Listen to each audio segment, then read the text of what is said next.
Hello दोस्तों, welcome to online Devendra Chandra classes. दोस्तों, good morning, good afternoon, good evening, good night. जिस time भी video आप देखेंगे उस टाइम के लिए गुड मॉर्निंग, गुड आफ्टरनून। जो भी आप जिस समय देखते हैं, दोपहर में देख रहे हैं तो दोपहर में, शाम को देख रहे हैं तो शाम के लिए, ठीक है, रात में देख रहे हैं तो रात के लिए। तो दोस्तों, आज हम लोग बात करेंगे संधारित चैप्टर में। चलिए, पहले आप लोग बताइए, सब ठीक ठाक हैं? कैसे हैं? अच्छे हैं? चलिए, अच्छे हैं ना? चलिए हम लोग शुरू करते हैं।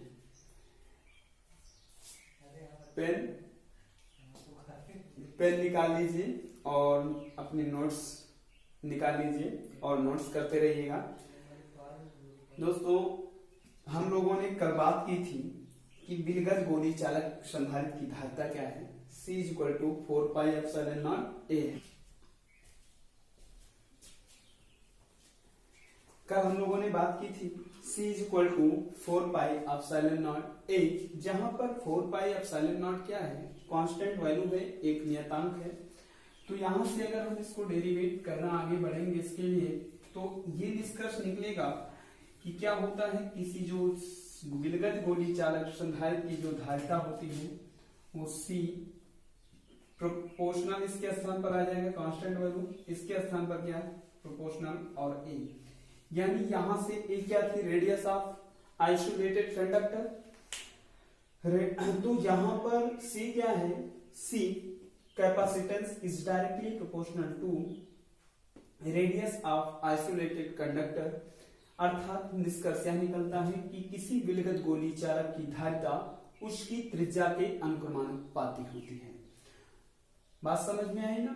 अब दोस्तों, हम लोग थोड़ी सी बात करते हैं। यहां से आज हम लोग निकालेंगे पृथ्वी की धारिता। पृथ्वी की धारिता क्या होती है? पृथ्वी की धारिता यानी capacitance of earth. Capacitance of earth क्या होता है दोस्तों? पृथ्वी की धारिता निकालने के लिए हमको पता होना चाहिए पृथ्वी की त्रिज्या। पृथ्वी की त्रिज्या कितनी होती है दोस्तों? 6400 किलोमीटर। पृथ्वी की त्रिज्या कितनी होती है? 6400 किलोमीटर। एमकेएस मेथड में हम लोग करते क्या है? डिस्टेंस को मीटर में और मास को किलोग्राम में और समय को सेकंड में। तो इसको हम क्या करेंगे? किलोमीटर को मीटर में चेंज करेंगे, यानी 6.4 इंटू 10³ से मल्टीप्लाई, यानी ये हो जाएगा 6.4 इंटू 10⁶ मीटर। ओके, अब पृथ्वी की त्रिज्या मेरे को क्लियर हो गई, रेडियस ऑफ अर्थ क्लियर हो गई। अब इसके बाद मुझे पृथ्वी कैसा कंडक्टर है? आइसोलेटेड कंडक्टर है। कैसा है? आइसोलेटेड कंडक्टर है। Then we know that by the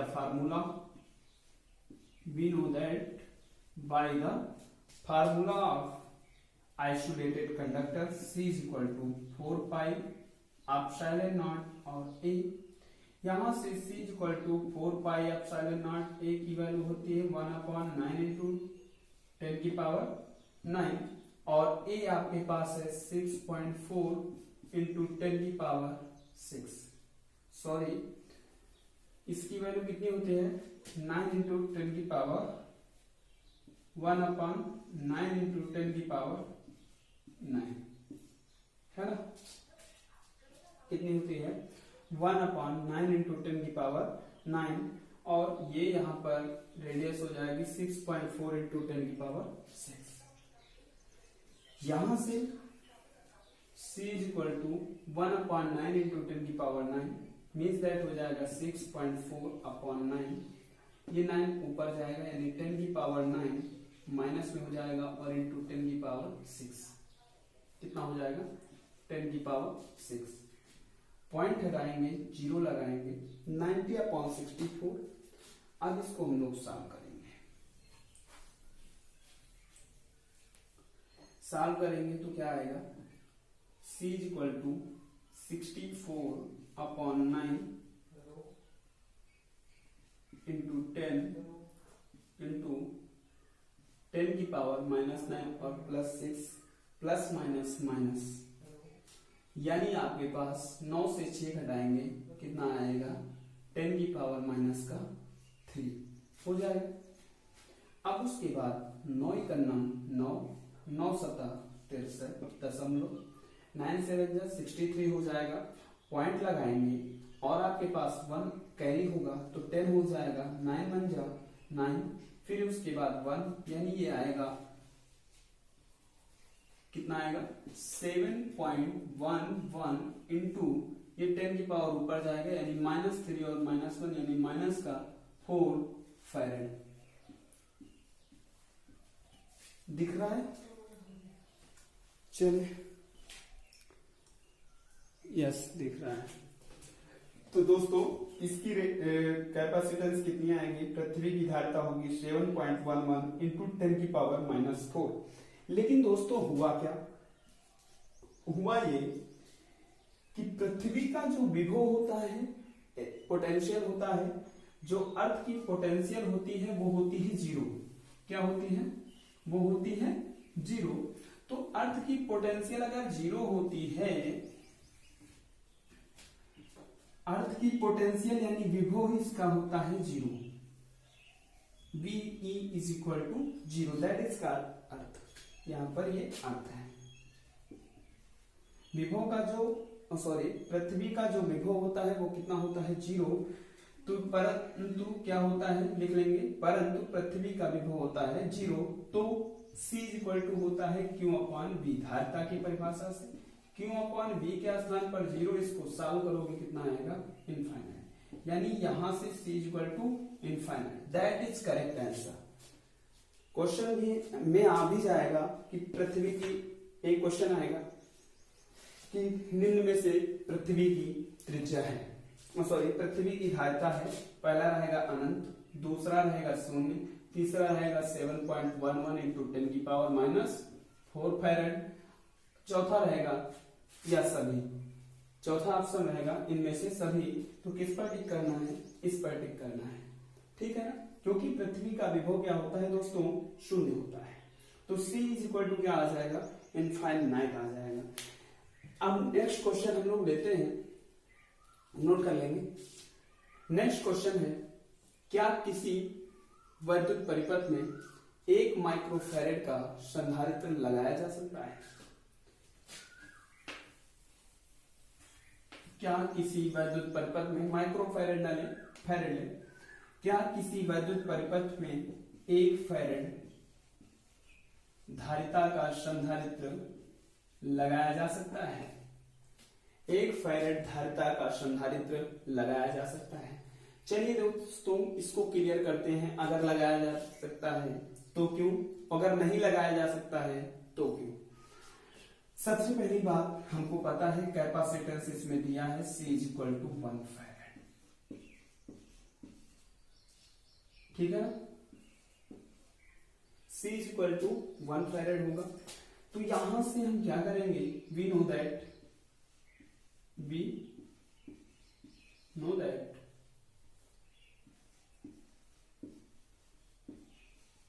C is equal to 4 pi epsilon naught और A, यहां से C is equal to 4 pi epsilon naught, C के स्थान पर वैल्यू कितनी दी है 1 दी है, 4 पाई एप्सिलॉन नॉट के स्थान पर वैल्यू कितनी लिखते हैं 9 इंटू 10 की पावर 9 और इंटू A, ठीक है ना। तो यहां से ये 9 इंटू 10 की पावर 9 आ जाएगा इधर, इज इक्वल टू हो जाएगा A, ठीक है ना। जरा ध्यान दें तो इसको हम लिख सकते हैं 9 इंटू 10 की पावर 6 इंटू 10 की power 3 metre is equal to A। यानी यहां पर एक बात क्लियर होती है, अगर इसको हम मान लें कि भाई देखो 6.4 इंटू 10 की पावर 6 होती है पृथ्वी की त्रिज्या, यहां पर 9 इंटू 10 की पावर 6 है, इसको मान लेते हैं कि ये 9 लिखा है एबव इक्वल टू, तो यहां से इसको हम लिख सकते हैं पृथ्वी की त्रिज्या, यानी ये हो जाएगा पृथ्वी की लगभग त्रिज्या, पृथ्वी की त्रिज्या मान सकते हैं, होगा नहीं, पृथ्वी की त्रिज्या और इंटू 10⁻³ का मतलब 1000 इज इक्वल टू ए। अर्थात निष्कर्ष यह निकलता है कि 1 फैरेड धारिता के संधारित्र की जो त्रिज्या होगी वो क्या होगी, पृथ्वी की त्रिज्या के 1000 गुनी होगी। अतः क्या इतना बड़े आकार का संधारित्र किसी पर्वत में लगाया जा सकता है, कहीं उठा के ले जा सकता है? नहीं ले जाया जा सकता। तो यहां से क्या होगा, a इज इक्वल टू क्या आएगा में 10⁻³ गुना, यानी लगभग 1000 गुना, पृथ्वी की त्रिज्या का 1000 गुना क्या लिखेंगे क्या। अतः 1 फैरेड धारिता का संधारित्र किसी भी वैद्युत परिपथ में नहीं लगाया जा सकता, क्योंकि 1 फैरेड धारिता के संधारित्र का आकार पृथ्वी के आकार का लगभग 10⁻³ गुना अधिक होगा। क्या होगा, लगभग 10⁻³ गुना अधिक होगा, इसलिए नहीं लगाया जा सकता है। ठीक है ना, कोई दिक्कत नहीं। चले दोस्तों, थोड़ी सी बात बताते हैं, कुछ इंपॉर्टेंट चीजें बता देते हैं जो आपके न्यूमेरिकल में काम आएगा। लिख लेंगे 1 microfarad is equal to 10⁻⁻6 farad.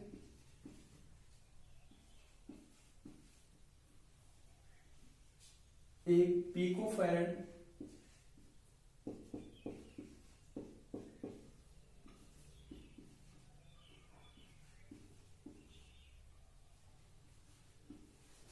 एक नैनोफैरेड इज इक्वल टू 10⁻⁻9। ठीक है ना, इन पॉइंटों को नोट कर लेंगे, क्योंकि जो न्यूमेरिकल आएंगे वो पीको और माइक्रो और नैनो में आएंगे क्वेश्चन में। तो उसमें क्या करना है, 1 माइक्रोफैरेड इज इक्वल टू 10⁻⁻6 लिख देना है, और 1 पिकोफैरेड जहां रहेगा वहां पर 10⁻12, 1 नैनोफैरेड जहां पर रहेगा वहां पर 10⁻9 फैरेड लिख देना है। चलिए दोस्तों, अब हम लोग आगे सिलेबस स्टार्ट करते हैं। Now let's start. तो जैसा कि हमारे पास क्वेश्चन आएगा, very important for the board exam question है, समांतर प्लेट संधारित्र की धारिता। ऑब्जेक्टिव क्वेश्चन में आ सकता है, और आपके पास ये क्वेश्चन जो है डेरिवेशन के लिए भी आ सकता है, 3 नंबर का भी, 2 नंबर का भी और 1 नंबर का भी यहां से क्वेश्चन उठ सकता है। ये आपके बोर्ड के लिए बहुत ही इंपॉर्टेंट क्वेश्चन है कि समांतर प्लेट संधारित्र की धारिता का सूत्र क्या होता है। तो या समांतर प्लेट संधारित्र की धारिता का सूत्र निम्नलिखित कीजिए। तो समांतर प्लेट संधारित्र की धारिता, इसके लिए सबसे पहले दोस्तों हमें करना क्या है, सबसे पहले समांतर प्लेट संधारित्र बनाते हैं। 2 समांतर प्लेट संधारित्र हो गए जिनका आवेश घनत्व सिग्मा है, और इनके पृष्ठों का क्षेत्रफल क्या है, स्मॉल ए है। क्या है, स्मॉल ए या कैपिटल ए है, कुछ भी मान, जो भी मानना चाहिए। ये अर्थ हो गए। भाई संधारित्र का मतलब अर्थ से ऋणावेशित प्लेट जुड़ी होनी चाहिए, और इस पे मैंने गोल्ड लीफ लगा दिया।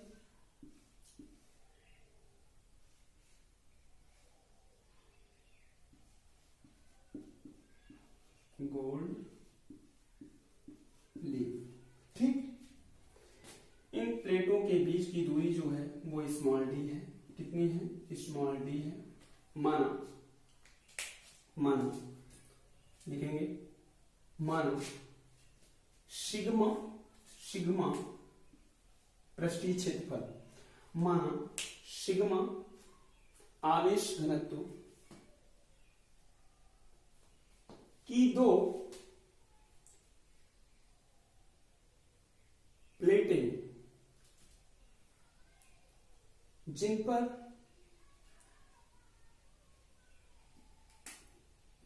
क्यों आवेश। ठीक है ना, चले अच्छा देखिए देते, मान लेते हैं, माना कैपिटल ए क्षेत्रफल तथा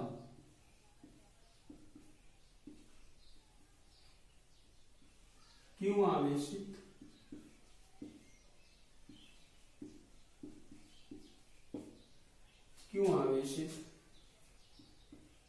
दो समांतर प्लेट्स हैं। क्या है? क्यों आवेशित, एक पर प्लस रहेगा एक पर माइनस रहेगा। क्यों आवेशित दो समांतर प्लेटें हैं जिनके बीच की दूरी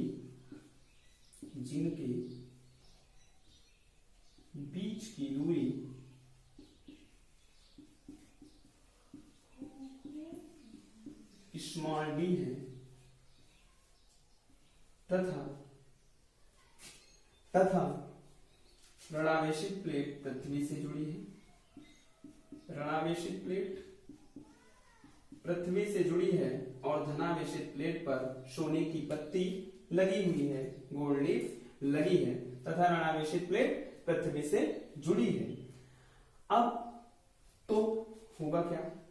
तो इनका जो पृष्ठ घनत्व होगा, प्लेटों का पृष्ठ घनत्व sigma is equal to Q upon A होगा। क्या होगा? Sigma is equal to Q upon A होगा। अब दोस्तों, मुझे किसी भी संधारित्र पर धारिता निकालने के लिए क्या चाहिए? विभव चाहिए। क्या चाहिए? विभव चाहिए। और विभव है, डिस्टेंस दी है। क्या दी है? डिस्टेंस दी है और विभव मुझे चाहिए, तो मुझे क्या निकालना पड़ेगा? वैद्युत क्षेत्र की तीव्रता। क्या निकालनी पड़ेगी? वैद्युत क्षेत्र की तीव्रता। क्योंकि क्या होता है, वैद्युत क्षेत्र की तीव्रता और विभव प्रवणता के संबंध से, या ऐसे ही निकाल लेते हैं हम लोग, पीछे कर चुके हैं ना हम लोग, कि क्या होता है, जो दो समान आवेश घनत्व तथा विपरीत आवेशित चालक प्लेटें एक दूसरे से कुछ दूरी पर होती हैं, तो उनके मध्य वैद्युत क्षेत्र क्या होता है, तो वही करना है, प्लेटों के मध्य। अतः हम लोग सॉल्व करना चालू करते हैं ना। अतः प्लेटों के मध्य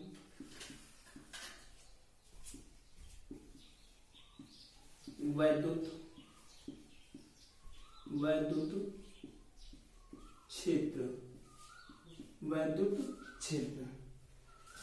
प्लेटों के मध्य वैद्युत क्षेत्र होता है E is equal to sigma upon a epsilon naught. क्या होता है? Sigma upon epsilon naught. क्या होता है? Sigma upon epsilon naught. प्लेटों के मध्य वैद्युत क्षेत्र की तीव्रता क्या होती है? E is equal to sigma upon epsilon naught. Clear? अब इसको नोट कर लेंगे, पहले ऊपर रख कर दे। चलिए रख कर दे, 1 2 3 4। चलिए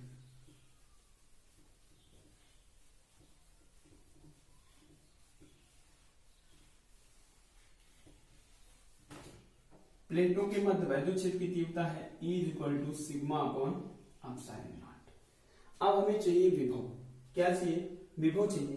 तो विभव के लिए विभव प्रवणता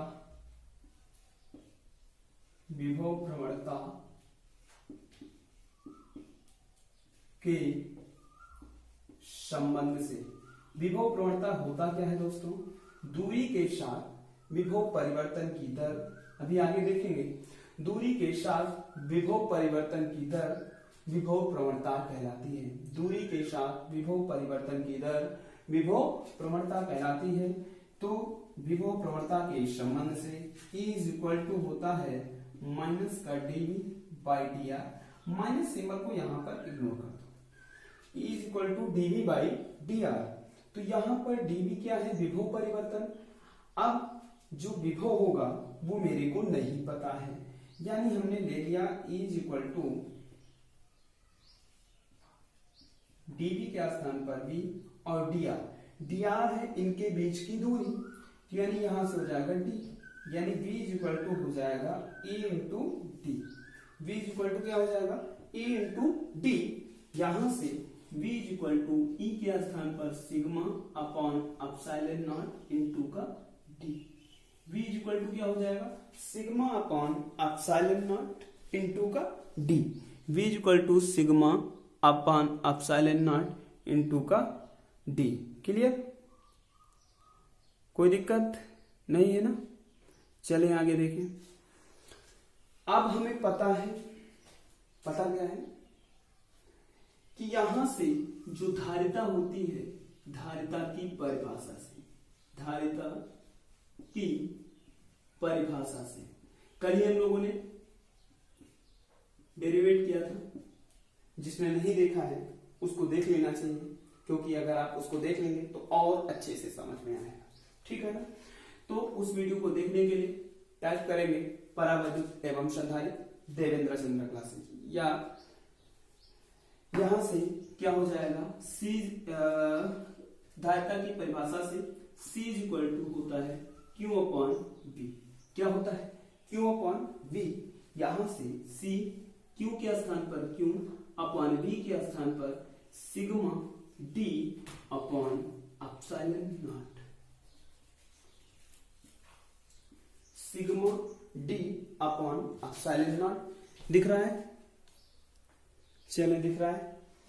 V is equal C is equal to क्या हो जाएगा, Q upon sigma D upon epsilon naught. अभी थोड़ी देर पहले, चले नोट कर ले। अच्छा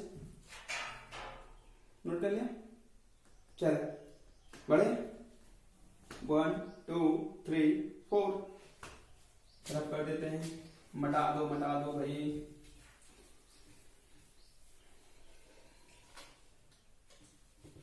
सोचता हूं कि, है ना, क्या हो जाए, C is equal to Q upon sigma के स्थान पर Q अपॉन A, सिग्मा के स्थान पर Q अपॉन A और D अपॉन का एप्सिलॉन नॉट। Q से Q कैंसिल, ये घूम कर ऊपर जाएगा, यानी C इज इक्वल टू हो जाएगा A epsilon naught by D। यही होता है समांतर प्लेट संधारित्र की धारिता का सूत्र। समांतर प्लेट संधारित्र की धारिता का सूत्र क्या होता है दोस्तों, C is equal to A epsilon naught by D। Clear, कोई दिक्कत परेशानी, समझ में आया ना, पक्का समझ में आएगा दोस्तों। आगे चलते हैं, बढ़ते रहते हैं इसी प्रकार। नेक्स्ट क्वेश्चन पे, नेक्स्ट टॉपिक पे हम लोग बात करते हैं। चलिए नोट करने पहले नोट्स बनाते रहे भैया, नोट्स जो बहुत जरूरी है।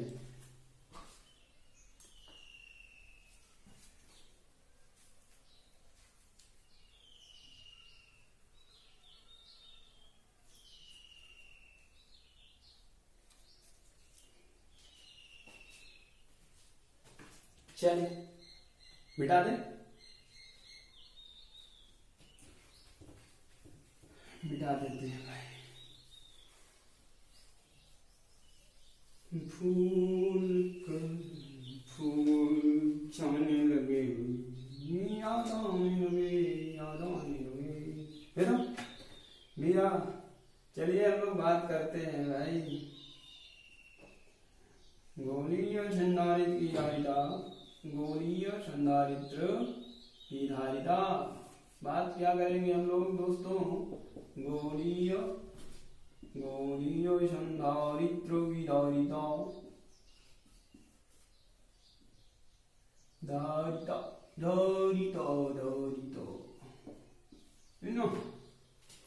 गोलीय संधारित्र होता क्या है दोस्तों, सबसे पहले समझना है। गोलीय संधारित्र मान लेते हैं कि दो आपके सकेंद्रीय एक ही केंद्र वाले, क्या मान लेते हैं कि दो आपके एक ही केंद्र वाले गोले हैं। माना दो सकेंद्रीय गोला, एक स्मॉल कैपिटल ए है और एक कैपिटल बी है। माना दो सकेंद्रीय गोला, कैपिटल ए व कैपिटल बी हैं, जिनकी त्रिज्याएं क्रमशः स्मॉल ए व स्मॉल बी हैं। जिनकी त्रिज्याएं कितनी हैं, स्मॉल ए व स्मॉल बी हैं, तथा तथा गोले ए के पृष्ठ पर प्लस क्यू आवेश एक समान रूप से वितरित है तथा गोले ए के पृष्ठ पर प्लस क्यू आवेश एक समान रूप से वितरित है, जिससे प्रेरण के कारण, किसके कारण? प्रेरण के कारण। प्रेरण मैंने पढ़ाया है, आवेशों का प्रेरण, आवेश का एक गुण होता है कि वो प्रेरण का कार्य करता है, तो उसके पास वाली सतह पर उसके बराबर लेकिन विपरीत आवेश उत्पन्न हो जाता है, दूर वाली सतह पर क्या होता है? सेम चार्ज उत्पन्न हो जाता है। तो क्या? जिससे प्रेरण के कारण गोले बी के भीतरी भाग पर माइनस क्यू आवेश एक समान रूप से वितरित हो जाता है। क्या हो जाता है? माइनस क्यू आवेश एक समान रूप से वितरित हो जाता है। और इससे प्रेरण के कारण क्या होता है? इसी के प्रेरण के कारण दूर वाली परत पर क्या हो जाएगा? प्लस क्यू आवेश एक समान रूप से वितरित हो जाएगा। चलें लिखें, नोट करें, जल्दी से नोट करेंगे। माना दो सकेंद्रीय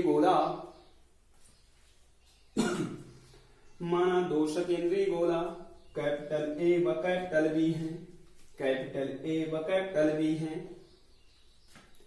जिनकी त्रिज्याएं जिनकी रेडियस क्या होगी? इसको इंग्लिश में बोलते हैं स्फेरिकल। कैपेसिटर की धारिता तो क्या इसे बोलेंगे? Capacitance spherical capacitor, capacitance spherical capacitor. तो इसमें नोट करते हैं ना भैया क्या? तथा जिनकी त्रिज्याएं क्रमशः स्मॉल ए व स्मॉल बी हैं, जिनकी त्रिज्याएं क्रमशः स्मॉल ए व स्मॉल बी हैं, तथा गोले बी के पृष्ठ पर प्लस क्यू आवेश तथा गोले बी के पृष्ठ पर प्लस क्यू आवेश एक समान रूप से वितरित है, ठीक है। गोले बी के पृष्ठ पर क्या है? प्लस क्यू आवेश एक समान रूप से वितरित है। उसके बाद आगे नोट करेंगे, जिससे प्रेरण के कारण गोले बी के भीतरी भाग पर माइनस क्यू आवेश, गोले बी के भीतरी भाग पर माइनस क्यू आवेश एक समान रूप से वितरित हो जाता है, एक समान रूप से वितरित हो जाता है, ठीक है ना। अतः क्या? अतः ध्यान रहे, अतः अब मुझे धारिता निकालने के लिए क्या चाहिए दोस्तों? विभव चाहिए ना। क्या चाहिए? विभव चाहिए। तो विभव के लिए क्या करेंगे? गोले ए के, कैपिटल ए ना, गोले ए के पृष्ठ पर या गोले सभी जगह समान रहेगा विभव, गोले ए पर विभव। अब विभव के लिए क्या करना है आपको ध्यान रहे, मैंने बताया है, जिसने नहीं देखा है वो क्या करेगा? टाइप करेगा बिंदु आवेश के कारण वैद्युत विभव। देवेंद्र चंदा क्लासेस वैद्युत विभव के चैप्टर में मैंने बताया है कि बिंदु आवेश के कारण वैद्युत विभव का फार्मूला क्या होता है, डेरिवेट भी कराया है, तो उसमें समझेंगे बिंदु आवेश के कारण वैद्युत विभव V इक्वल टू होता है 1/4 पाई एप्सिलॉन नॉट और Q अपॉन R। R का मतलब होता है डिस्टेंस। यहाँ पर डिस्टेंस गोले A के पर क्या है? स्मॉल है। क्या है? यहाँ से यहाँ तक देखेंगे डिस्टेंस कितना है, यहाँ से यहाँ तक स्मॉल है, यानी Q upon A। Equation number 1 कर लेंगे, ठीक है ना। यहाँ पर कर लेंगे, गोले A है तो यहाँ पर गोले A पर विभव VA is equal to 1/4 pi epsilon naught Q upon A। अब गोले B पर विभव, गोले B पर विभव क्या होगा? अब फिर से वही सेम फार्मूला, गोला B है तो यहाँ पर VB is equal to 1/4 pi epsilon naught और Q अपॉन यहाँ से यहाँ तक की दूरी, यहाँ से यहाँ तक की दूरी कितनी है? ये O है केंद्र, है ना। यहाँ से यहाँ तक की दूरी कितनी है दोस्तों? ये है कितनी है small B Q upon B, B B की वैल्यू ये हो जाएगी। अब ध्यान रहे गोले बी पर कैसा आवेश है, माइनस है, तो यहाँ पर माइनस होगा, यानी बीबी इज इक्वल टू क्या होगा 1/4 epsilon naught, 1/4 epsilon naught Q upon B, वो भी माइनस का। अब कुल विभव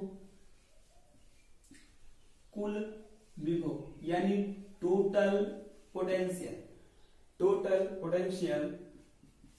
कुल विभव होगा क्या, VB is equal to total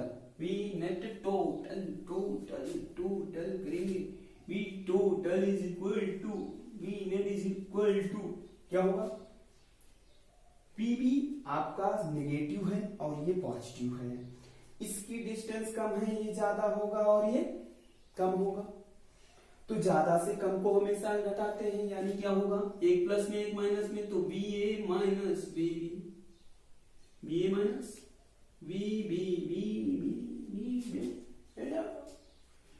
B net is equal to, सब कुछ छोड़ दीजिए, चूहा गाना छोड़ दीजिए भैया, B net is equal to क्या हो जाएगा VA की वैल्यू कितनी है 1/4 एप्सिलॉन नॉट और Q upon A minus BB की वैल्यू कितनी है 1/4 epsilon naught Q upon B।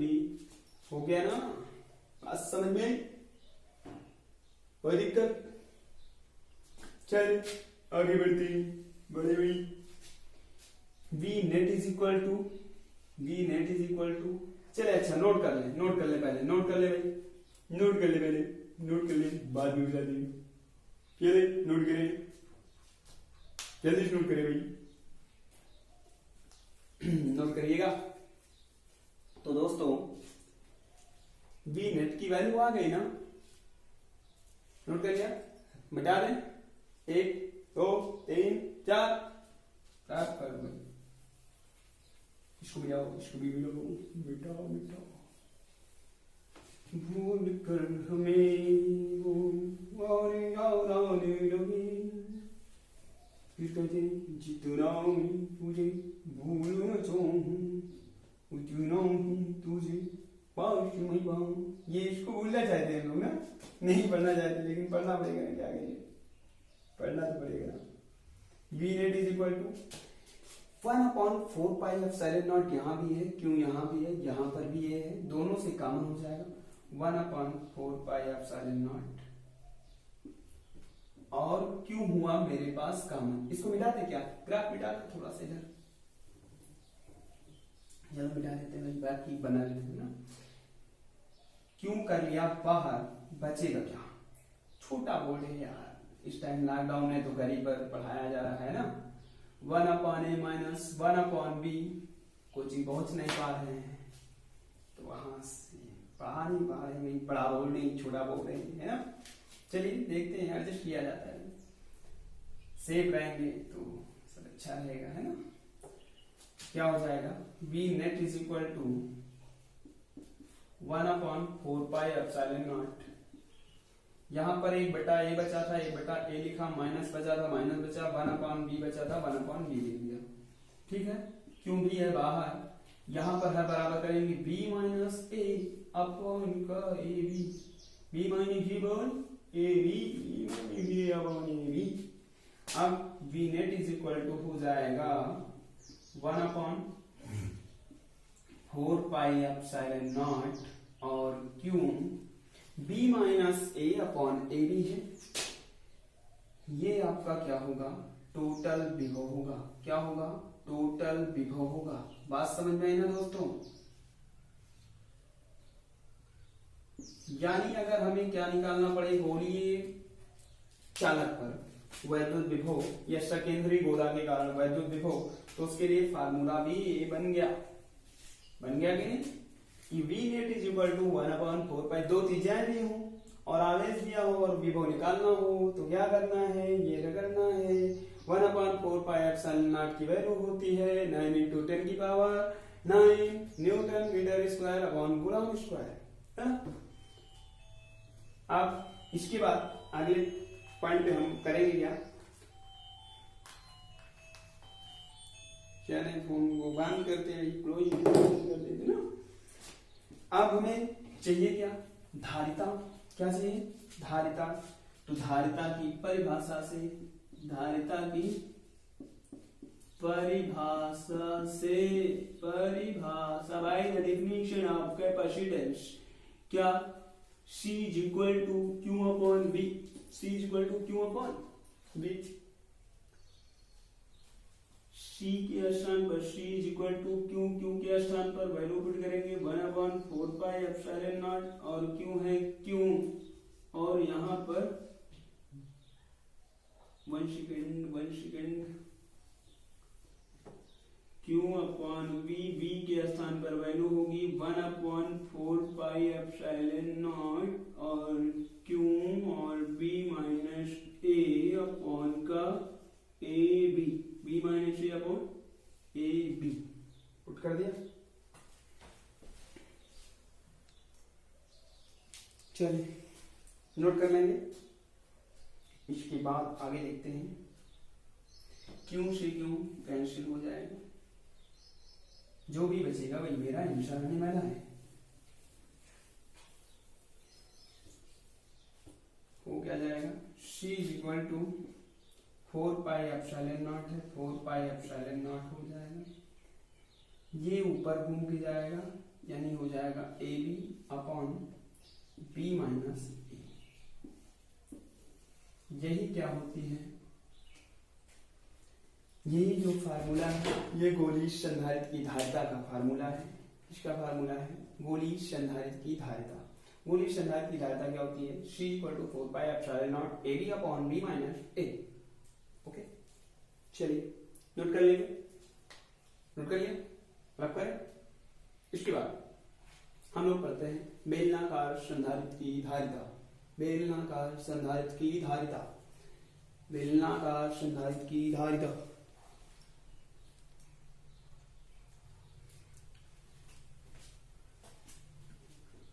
बेलनाकार संधारित्र की धारिता, चलिए भैया बेलनाकार संधारित्र की धारिता करनी है, निकालनी है। बेलना सिलेंडर, सिलेंडर है ना, यानी क्या, सबसे पहले बनाओ सिलेंडर,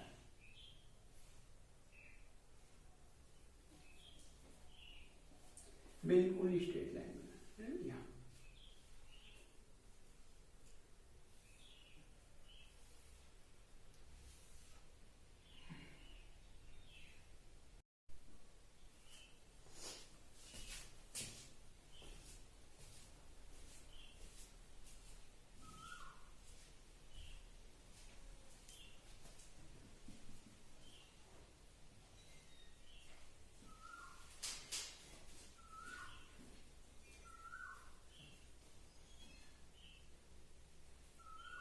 ये क्या हो गया, एक बेलनाकार संधारित्र हो गया। इस पर माइनस क्यों आवेश, एक प्लेट पर माइनस, एक प्लेट पर प्लस, माइनस और प्लस। माइनस वाली प्लेट पृथ्वी से जुड़ी है, और धन आवेश क्या है दोस्तों, धनावेश प्लेट पर गोल्ड लीफ हमने लगा दी है। अब धनावेश प्लेट पर गोल्ड लीफ हमने लगाई है, तो ध्यान रहे करते क्या है, जो इस बेलनाकार संधारित्र की जो त्रिज्या है वो स्मॉल a से बढ़ना चालू होती है और कहां तक बढ़ती है, स्मॉल b तक बढ़ती है। अब इसके लिए सबसे पहले हमें संधारित्र की धारिता निकालने के लिए मुझे आवेश चाहिए। क्या चाहिए, आवेश चाहिए। आवेश निकालने के सॉरी आवेश तो मुझे क्लियर ही है। धारिता निकालने के लिए क्या चाहिए, मुझे विभव चाहिए। क्या चाहिए, विभव चाहिए। और विभव निकालने के लिए मुझे क्या चाहिए दोस्तों, वैद्युत क्षेत्र चाहिए। तो मुझे पता है कि सबसे पहले बेलनाकार संधारित्र पर वैद्युत क्षेत्र, बेलनाकार संधारित्र पर वैद्युत क्षेत्र क्या होगा दोस्तों। इसके लिए आपको क्या करना है, टाइप करना है गॉस के प्रमेय, अनंत लंबाई के आवेशित चालक तार के कारण वैद्युत क्षेत्र की तीव्रता, देवेंद्र चंद्र क्लासेस, उसमें आपको ये वीडियो मिल जाएगा। तो वहां से हमने डेरिवेट किया था कि कोई भी रेखीय तार होगा तो उसका जो वैद्युत क्षेत्र होगा वो होगा 1/4πε0 और 2 λ/r। ठीक है ना। अब दोस्तों मुझे क्या करना है, मुझे पता है कि विभव प्रवणता के फार्मूले से, विभव प्रवणता के संबंध से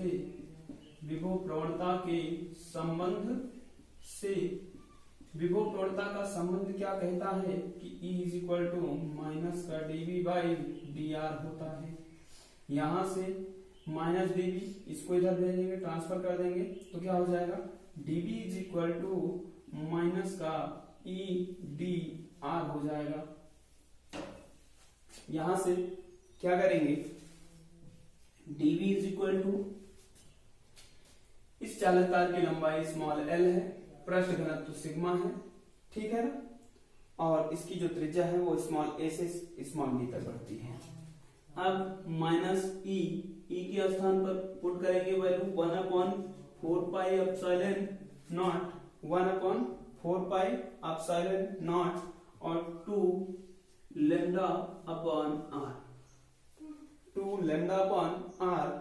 तो लैम्डा क्या होता है, रेखीय आवेश घनत्व। लैम्डा की वैल्यू क्या होती है, Q/L। तो dV क्या हो जाएगा, और dr है तो dr भी लिख देंगे। यहां से माइनस का 1/4πε0 और 2 लैम्डा के स्थान पर Q/L, L और R और dr लिख देंगे। कोई दिक्कत नहीं है ना दोस्तों। सबसे पहले मान लेंगे, माना स्मॉल l लंबाई का एक बेलनाकार संधारित्र है जिसकी त्रिज्या स्मॉल a से स्मॉल b तक बढ़ती है, जिसकी त्रिज्या स्मॉल a से स्मॉल b तक बढ़ती है तथा जिस पर Q आवेश उपस्थित है, उसके बाद नोट करेंगे। कोई दिक्कत नहीं है ना। अब दोस्तों करना क्या है,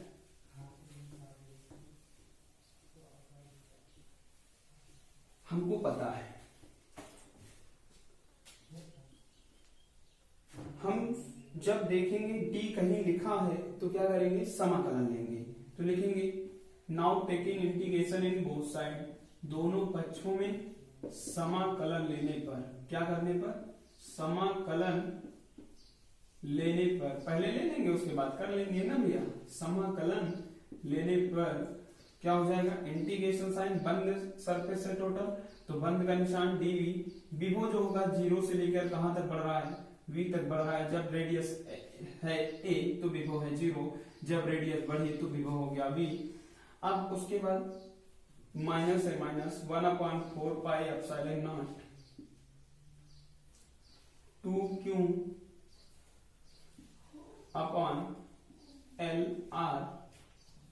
और dr, तो r को क्या करेंगे, dr के साथ ले लेंगे, r को dr के साथ, तो dr/r, इधर भी बंद का निशान 0, a से लेकर कहां तक बढ़ रही है रेडियस, b तक, a से लेकर b तक, a न्यूनतम है, b अधिकतम है, a से b तक बढ़ रही है रेडियस।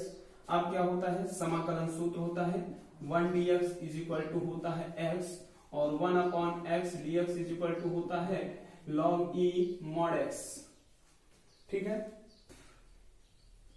उसके बाद एक फार्मूला और बता देते हैं। अगर आपके पास लिमिट रहे a to b fx dx रहे, तो इसको क्या करना है, सबसे पहले इसका समाकलन कर लेना f डैश x और लिमिट क्या a टू b। उसके बाद ध्यान रहे दोस्तों, इसका जो लिमिट होगा वो चेंज करेंगे f a और माइनस f b ना करके क्या करेंगे, पहले ऊपर वाली लिमिट और माइनस नीचे वाली लिमिट, अपर लिमिट माइनस लोअर लिमिट हो जाएगा। यहाँ पर 0 टू b हो जाएगा, यानी अपर लिमिट v माइनस, पहले इसका इंटीग्रेशन करेंगे। इंटीग्रेशन जब करेंगे दोस्तों तो क्या होगा, 1 dx है तो 1 dx का क्या हो जाएगा, v is equal to minus का 1/4 pi epsilon naught 2q upon का l और 1/dr है तो इसका हो जाएगा log e और x। जरा इसको रफ कर देते हैं, फार्मूला भी रफ करते हैं।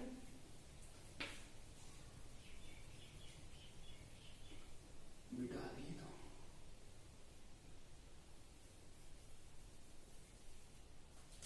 फार्मूला अब अपर लिमिट और लोअर लिमिट जैसे लिखी है वैसे लिख देंगे। उसके बाद क्या हो जाएगा, v is equal to minus का 1/4 pi epsilon naught 2q upon l log e, upper limit minus lower limit b, तो log b minus log a, इसको पढ़ेंगे log b बेस e और log a बेस e।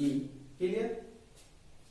उसके बाद दोस्तों v is equal to minus 1/4 pi epsilon naught 2q upon l, इसमें से minus करेंगे कॉमन, माइनस का 1 किया कॉमन, जो माइनस में रहेगा वो प्लस में, जो प्लस में रहेगा वो माइनस में, चेंज हो जाएगा log e और v। अब उसके बाद minus minus plus, v is equal to 1/4 pi epsilon naught 2q upon l log m minus log n का फार्मूला होता है log m upon n, m upon n log a upon b हो जाएगा। log m minus log n, चूंकि log m minus log n is equal to log m upon n होता है दोस्तों, क्या होता है m अपॉन n। तो यहां से v इज इक्वल टू हो जाएगा ये, यानी एक फार्मूला ये भी याद रखेंगे, q अपॉन l के स्थान पर आप क्या लैम्डा लिख सकते हैं। क्वेश्चन आ सकता है कि बेलनाकार संधारित्र या बेलनाकार चालक पर वैद्युत विभव ज्ञात कीजिए। जबकि बेलनाकार की त्रिज्या 3 सेंटीमीटर से 5 सेंटीमीटर तक बढ़ती है या a से लेकर b तक बढ़ती है। हो गया, चलिए नोट कर ले। उसके बाद नेक्स्ट पॉइंट देखते हैं। v क्लियर हो गया ना दोस्तों। अब हमें क्या निकालना है, धारिता c। धारिता निकालनी है तो धारिता की परिभाषा से, किससे, by the definition of capacitance, धारिता की परिभाषा से, परिभाषा से है परिभाषा में c is equal to q upon v। यहां से c is equal to q के स्थान पर वैल्यू q ही रहेगी, v के स्थान पर वैल्यू 1/4 पाई एप्सिलॉन नॉट और 2q upon l log e a upon b। क्यों से क्यों कैंसिल हो जाएगा, इसको ऊपर भेज देंगे, ये यहां मल्टीप्लाई, यानी c इज इक्वल टू हो जाएगा 4 पाई एप्सिलॉन नॉट और l अपॉन 2 और log e a upon b, a upon b। अब दोस्तों log में अगर बेस में आपके पास कभी भी e लिखा रहे तो उसको बेस 10 में बदल लेना है। बेस 10 में बदलने के लिए 2.303 से उसमें मल्टीप्लाई कर दिया जाता है। तो 2 इंटू 2.303 3 और log E के स्थान पर 10 और A अपॉन B क्या हो जाएगा, A अपॉन B हो जाएगा। इसको आगे नोट करेंगे, C इज इक्वल टू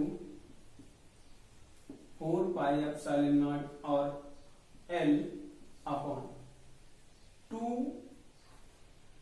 3 जा 6 0 0 2 3 जा 6 2 2 जा 4 4.606 log 10 A अपॉन B।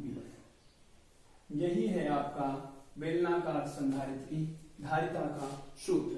दिख रहा है, देख लेते हैं, जरा जूम कर लेते हैं, नहीं दिख रहा है, क्या होगा log 10 A upon B। Clear, okay, note कर लेंगे दोस्तों।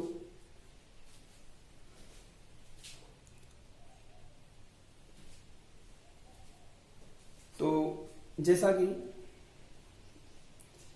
दोस्तों आपको समझ में आया होगा,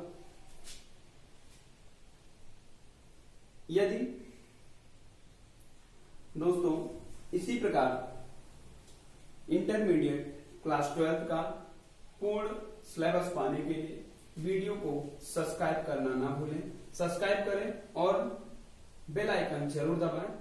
बेल आइकन घंटी का बटन दबाने से क्या होगा ना, आपको वीडियो के नोटिफिकेशन सबसे पहले मिल जाएंगे। जैसे ही मैं वीडियो अपलोड करूंगा वैसे ही आपको नोटिफिकेशन मिल जाएंगे और आपका संपूर्ण कोर्स मैं कंप्लीट करा दूंगा, तो जिससे आप अच्छे मार्क्स गेन कर पाएंगे। मुझे आशा है कि आपको पसंद आया होगा और वीडियो पसंद आया होगा और आपको समझ में भी आया होगा जो मैंने समझाया है।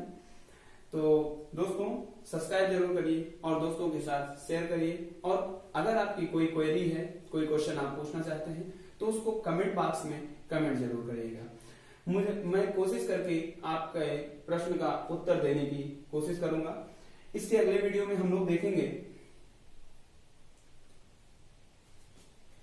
संधारित्रों का संयोग, संधारित्रों की स्थितिज ऊर्जा, संधारित्रों की स्थितिज ऊर्जा, और संधारित्र दो प्रकार से जोड़े जाते हैं, श्रेणी क्रम और समांतर क्रम में संयोजन। दोनों संयोजन पैरेलल सीक्वेंस और सीरीज सीक्वेंस, दोनों आपके क्रम, दोनों समायोजन हम लोग देखेंगे, कॉम्बिनेशन देखेंगे। और हम एक वीडियो देखेंगे आवेशों के पुनर्वितरण के पश्चात ऊर्जा ह्रास संधारित्रों में कैसे होती है, क्या होती है, उसको भी देखेंगे। इसके अगले वीडियो में कोशिश करके मैं अगले वीडियो में आपका संधारित्र चैप्टर समाप्त करने की कोशिश करूंगा। Thanks for watching. Please subscribe and press the bell icon. Thank you guys. All the best. Very all the best. Goodbye. Bye bye. See you. Take care. फिर मिलेंगे.